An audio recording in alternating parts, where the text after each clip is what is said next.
Bom, pessoal, vamos dar continuidade, então, a esta parte do módulo 3, com a segunda aula do nosso curso. Então, na primeira aula, a gente tentou, na primeira videoaula, a gente tentou discutir um pouco da metodologia hermenêutica contemporânea, os desafios, a importância de compreender que a interpretação e, portanto, o domínio da hermenêutica e da aplicação do direito integra uma cultura jurídica. Então, uma das primeiras missões que uma pós-graduação deve ter é elevar o nível de compreensão do educando, do aluno da especialização, no sentido de que a cultura influencia muito a forma como a gente trabalha o elemento normativo, o elemento dogmático, a construção, portanto, da hermenêutica. Então, na aula 1, a gente tentou apresentar um panorama, ainda que rápido, com algumas referências, em que se situa, e que vai se situar mais adiante aí a discussão que a gente vai fazer na aula 3 sobre o diálogo das fontes, mas mostrando ao final, e esse é o gancho com a videoaula número 1, que a hermenêutica é uma atividade inteiramente interdisciplinar. Não é possível somente a um bom intérprete e aplicador do direito que ele se situe, que ele se coloque como um admirador dos códigos, apenas, portanto, do elemento normativo do direito no sentido do legal, né, do texto jurídico, do texto legislativo. O intérprete é, antes de tudo, um observador do mundo, um intérprete do mundo, como diz o francês François Rigaud. O jurista, dizia ele, não interpreta somente o direito, interpreta o mundo. Então, visando dar uma noção de contexto, a aula 2 busca situar, contextualizar o direito sindical, o mundo sindical. Então, é disso que trata a aula 2, o contexto peculiar para a hermenêutica do direito sindical. Bom, naturalmente, não há como fugir na discussão do direito sindical dessa origem, não que a luta sindical seja uma luta iniciada nos anos 30 e concebida de maneira voluntária pelo regime de então. O estudo da trajetória sindical no Brasil mostra que os movimentos operários, os movimentos de trabalhadores antecederam em muito o período dos anos 30, 40, quando o sindicato passa a ter um reconhecimento da ordem jurídica e, portanto, passa a ser um dos atores da construção da ordem. Nós vamos cuidar tanto dessa parte anterior à CLT, embora recomendo fortemente que aqueles que se dedicam ao estudo do direito sindical aprofunde as fontes materiais, que são, na linha de uma certa tradição hermenêutica, as fontes materiais são os movimentos sociais, os fatos jurídicos, como fato social, na linha da sociologia de Durkheim, que produz um resultado de reconhecimento, de lugar normativo daquelas lutas, como um produto dessas lutas, que normalmente é o reconhecimento de direitos subjetivos na ordem positivada. Não, então, assim, recomendo fortemente que se estude esse período anterior aos anos 30. Mas é claro que nós somos influenciados até hoje pelo regime dos anos 30. Então, vamos fazer aqui, até por questão de tempo, esse recorte. Então, é preciso compreender que a construção dessas regras que vão, afinal, compor um manancial de fontes do direito que nós vamos trabalhar é uma construção que tem muito a ver com a elevação ao círculo do poder do chamado pensamento autoritário. O pensamento autoritário que transita por várias partes do mundo naqueles anos 30, logo depois da Grande Depressão de 29, acaba ganhando no Brasil coloridos, claro, que são próprios da nossa trajetória histórica. Aí eu estou falando, no caso do Brasil, precisamente, a crise provocada na República Velha, pela concentração do poder político, pelos sucessivos períodos de estado de sítio, e também pela própria ênfase que a República Velha deu na descentralização política do Brasil, e novamente aqui aparece uma questão importante de centralização e descentralização do poder político.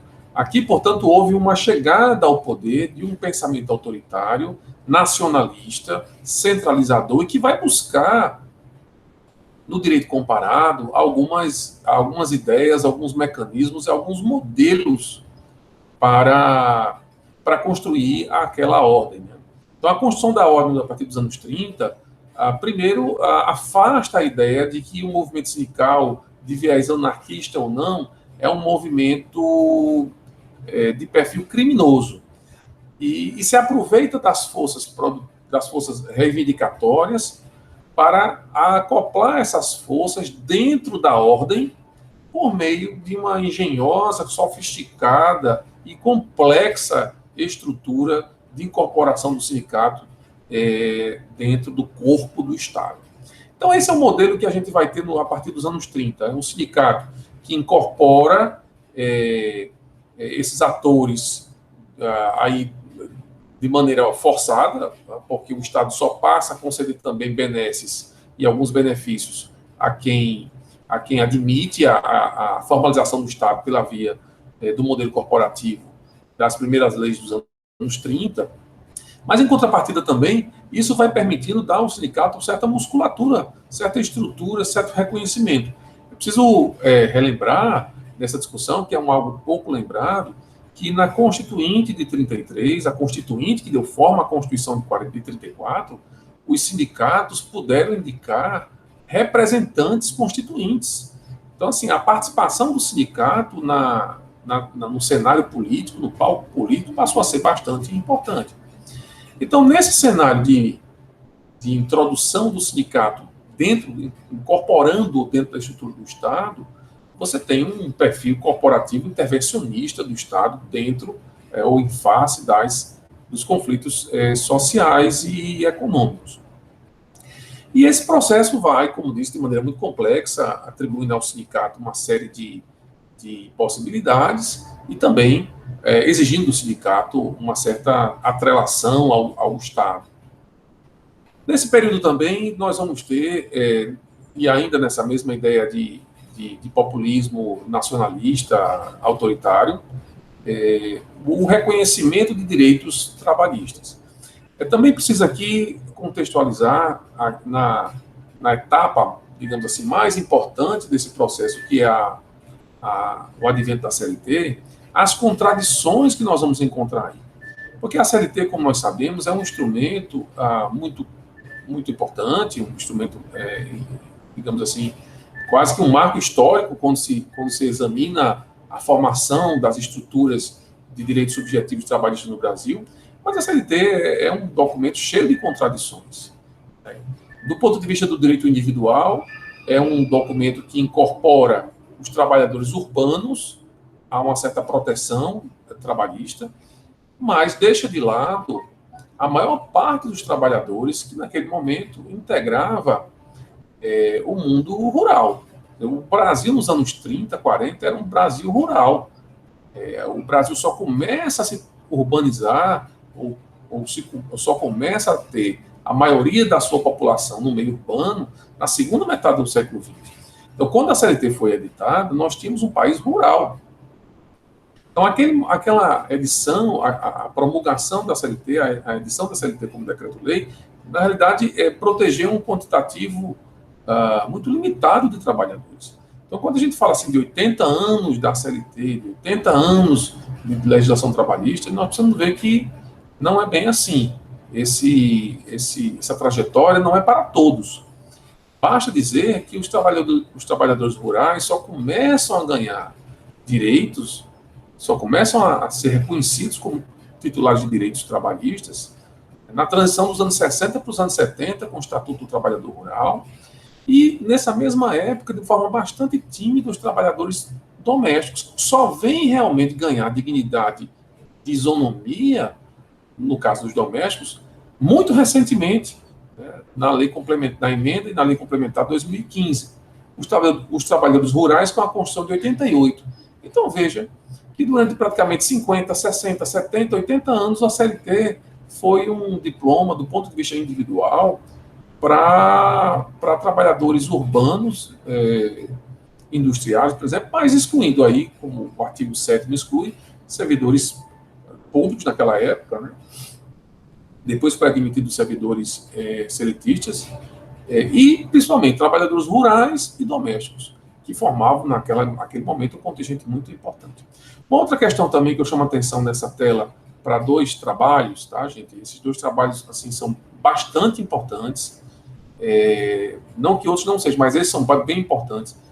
O trabalho do Adalberto Cardoso, da Thelma Lage, As Normas e os Fatos, e esse trabalho do John French, esse brasilianista, o John French, chamado Afogados em Leis. São 2 trabalhos que mostram os resultados práticos dessa contradição, mostrando como o direito do trabalho, apesar de formalmente estabelecido, foi fracamente aplicado e fiscalizado nas primeiras décadas da CLT, que são deficiências que nós encontramos até hoje. Percebam que o Ministério do Trabalho, até quando existia, até 2019, o Ministério do Trabalho era um ministério com muitas dificuldades estruturais, com muita dificuldade de se qualificar para fazer um amplo trabalho de fiscalização.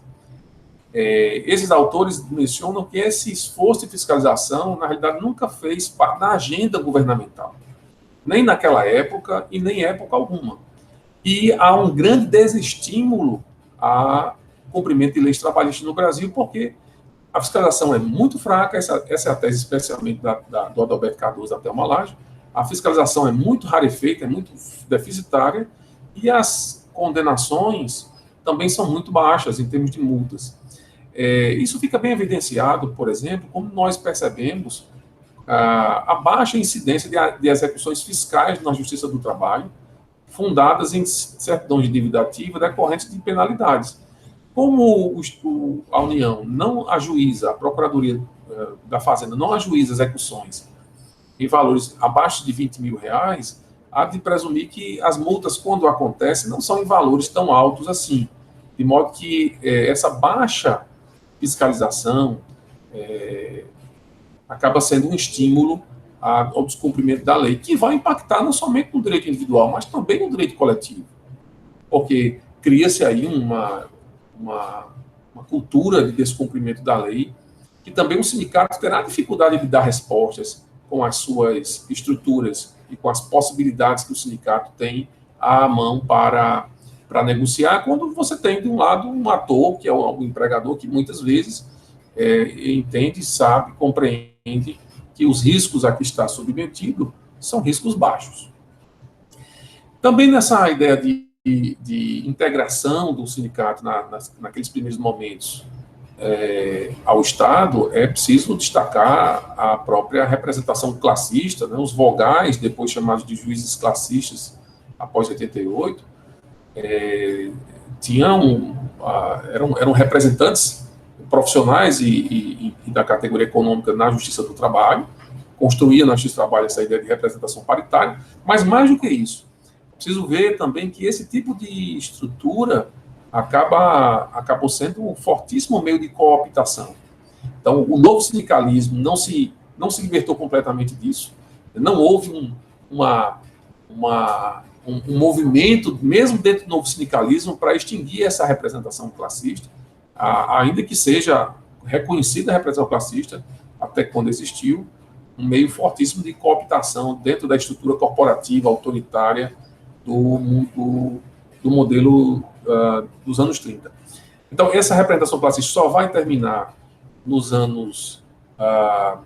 final dos anos 90, e aí não com a atuação de lideranças sindicais profissionais e patronais, mas sim pela forte atuação de atores públicos, na medida em que ficou bastante evidenciado naquele momento uma perda de representatividade desse espaço do mundo sindical na Justiça do Trabalho.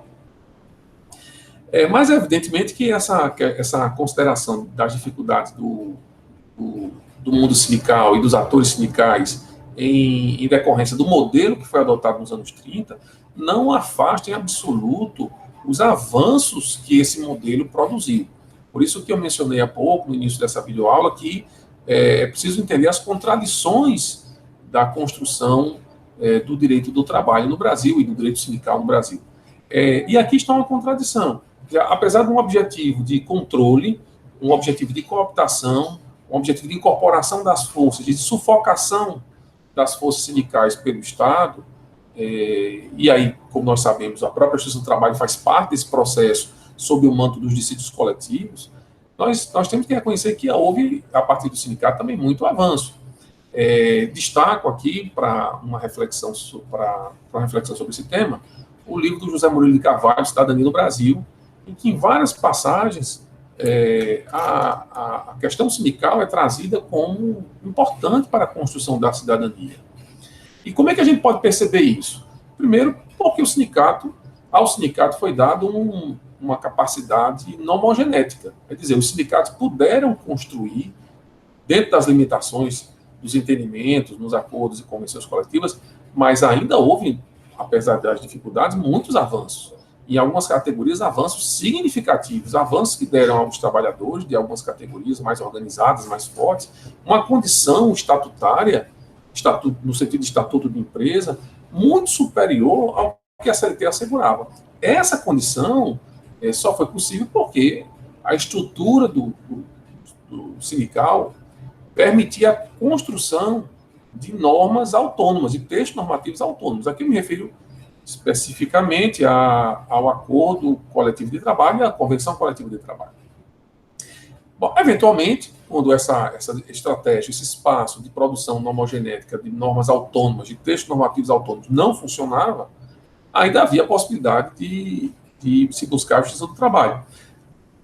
Mas aí é bem verdade que a justiça do trabalho, historicamente, não trouxe, pelo menos do ponto de vista econômico, grandes e significativos avanços, especialmente para as categorias muito, muito organizadas.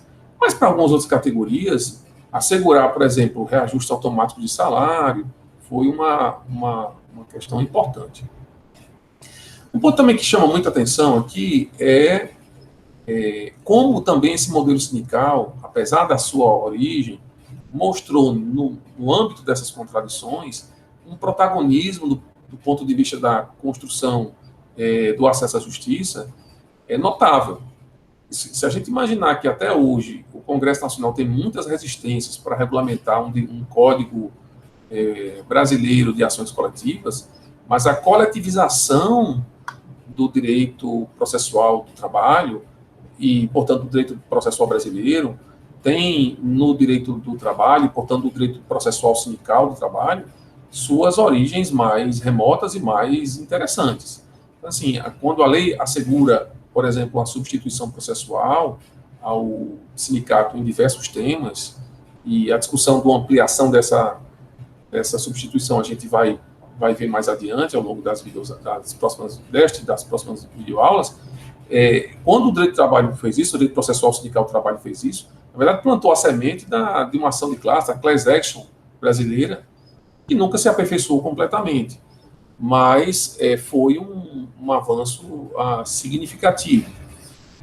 No entanto, eu posso antecipar algumas conclusões que eu farei mais adiante, quando a gente for estudar a videoaula número 4, a decisão do Supremo Tribunal Federal na ampliação da substituição processual. Essas contradições que eu já mencionei diversas vezes levaram a uma interpretação mais restrita, inicialmente, do artigo 8º. E é preciso acompanhar também, mesmo depois da manifestação do Supremo, como essa construção da aplicação do artigo 8º no mundo processual do trabalho está acontecendo.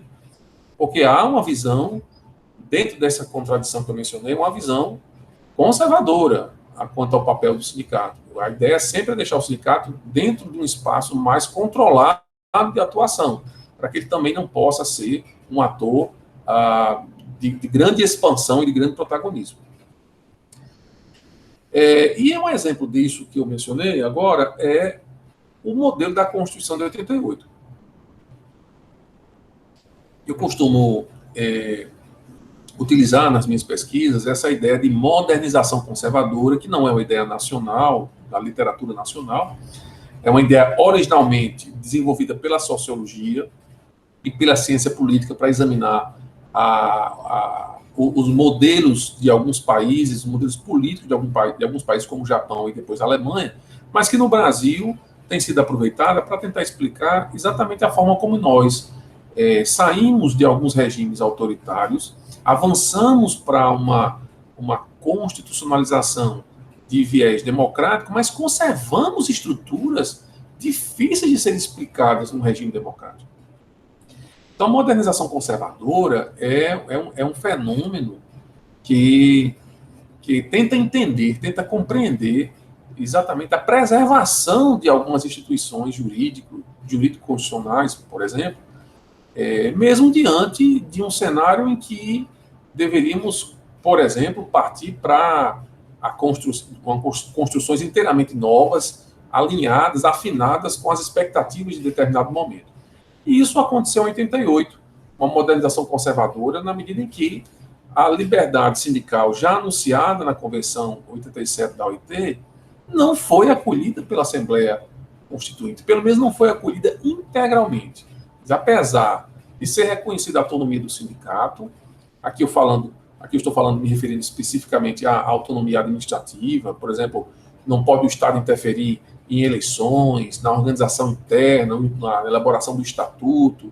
Então, o Ministério do Trabalho já perdeu a função de intervenção do sindicato, de validação dos seus estatutos, de administração de suas eleições, mas, de outro lado, manteve o modelo da unicidade por município, que é um modelo, digamos assim, basilar da estrutura corporativa sindical dos anos 30. É dizer, não se permitir uma pluralidade sindical, ou pelo menos a liberdade para que os trabalhadores e empregadores, mas especialmente os trabalhadores, pudessem se organizar de maneira mais livre na linha da Convenção 87. Convenção 87, inclusive, que jamais foi ratificada pelo Brasil, o que também mostra um cariz, um perfil conservador que o nosso país tem, a nossa ordem jurídica tem, quanto à questão da liberdade sindical. Um outro exemplo dessa modernização conservadora não está nem necessariamente no modelo que a Constituição abraçou. Que a Constituição vai dizer lá no artigo 8º, inciso 3, que ao sindicato cabe a defesa dos direitos e interesses coletivos e individuais da categoria, inclusive questões judiciais e questões administrativas. A Constituição não faz nenhuma ressalva, não diz na forma da lei, não diz na forma de uma súmula do TST, não diz dependendo da matéria. Bom, a Constituição não diz isso. No entanto, nos primeiros momentos em que os sindicatos começaram a experimentar uma expansão da defesa dos interesses da sua categoria, especialmente dentro de um contexto de direitos individuais, que mencionamos no início dessa videoaula, que é um contexto de grande verificação de ineficácia da aplicação do direito do trabalho, portanto, muita inadimplência obrigacional trabalhista, ou a reação que o TST teve no primeiro momento foi de compreender que nada mudou. Apesar do artigo 8º, inciso 3º, apesar de um novo ambiente constitucional, apesar de uma discussão dentro da Constituinte na direção de uma maior liberdade sindical, embora ainda conservando situações do passado, como nós mencionamos, o TST, então, elabora uma jurisprudência naquele momento, cristalizada na súmula 310, cujo item 1 diz exatamente assim: ao sindicato não cabe a ampla substituição processual. Que é um texto que parece em direta contradição, em choque direto com o artigo 8º, inciso 3º. No entanto, como nós vimos na videoaula número 1, a Constituição não conhece ou não reconhece na ordem jurídica subalterna bloqueios para sua máxima efetividade. Então, por isso que eu trabalho com essa videoaula número 2, um contraste, eu faço esse contraste sociopolítico com as ideias, as premissas metodológicas da hermenêutica. A gente precisa entender que a hermenêutica só se revela para o intérprete e aplicador quando a gente faz esse contraste. Como nós podemos interpretar a súmula 310 editada naquele momento, em 93? Nós só podemos interpretar diante de um ambiente cultural ainda muito conservador, muito refratário para avançar em relação ao que o próprio texto da Constituição avançou. Então, isso também mostra, de outro lado, que quando a gente fala aqui de direito constitucional e aplicação das normas constitucionais, isso não é um processo simples, historicamente limitado aos primeiros dias da Constituição. Muitas vezes isso demanda uma luta no sentido de Hering, aquela luta constante pelo direito, mas mais do que isso, lembrando aqui um outro autor constitucional também bastante importante nos dias de hoje, que é o Conrad Hess. É preciso entender, na visão de Conrad Hess, que um texto constitucional ele não tem eficácia imediata, ele só tem uma pretensão de eficácia. A eficácia está a depender exatamente da luta que a sociedade tiver em torno da aplicação daquelas regras constitucionais. Então, aqui, naturalmente, houve um debate, buscou-se a jurisdição constitucional nos recursos extraordinários junto ao Supremo. Então, os entes sindicais aqui insistiram numa rediscussão, e o Supremo foi, em decisões isoladas e depois, numa decisão em repercussão geral, o Supremo acabou concluindo pela aplicação mais ampla desse texto. Quais são os desafios, portanto, para encerrar essa videoaula? Quais são os desafios para a hermenêutica sindical? Bom, então, em primeiro lugar, é compreender que nós estamos aqui, como mencionei na videoaula número 1, lidando com textos pré-constitucionais. Então, a todo momento, nós vamos ter que fazer uma verificação dos textos sobre direitos coletivos na CLT em face da Constituição. Essa é uma atividade constante. Não é bem diálogo das fontes, isso é um contraste de fontes, um contraste para a recepção constitucional de textos infraconstitucionais. No segundo lugar, agora sim, já a gente se aproximando da próxima aula, da aula 3 de diálogo das fontes, nós temos aqui no direito sindical uma profusão de fontes. Aqui você vai da Constituição à CLT a normas autônomas, a exame de convenções e acordos coletivos. E muitas vezes as convenções e os acordos, apesar da enorme boa vontade dos seus signatários, são textos muitas vezes mal redigidos, cheios de contradições internas, produzindo um certo grau de incerteza jurídica que acaba desembocando em algum ambiente decisório como a própria Justiça do Trabalho. E considerando, portanto, esses dois fatores anteriores, é dizer, a existência de um arcabouço jurídico pré-constitucional, o contraste com a força normativa da Constituição e, de outro lado, a profusão de fontes, nós temos que pensar, como esse módulo do curso faz, na necessidade de desenvolver e aperfeiçoar as técnicas hermenêuticas para um direito tutelar ancorado no direito sindical, para que o direito sindical consiga produzir algum tipo de benefício, de efeito sobre a ideia de um direito tutelar do trabalho. Que papel terá o intérprete do direito sindical na construção desse direito tutelar? Esse é um desafio que nós vamos oferecer, não como resposta, mas como uma das saídas, à metodologia do diálogo das fontes, que vai integrar, portanto, a nossa próxima aula, a nossa próxima videoaula. Então, até a videoaula número 3.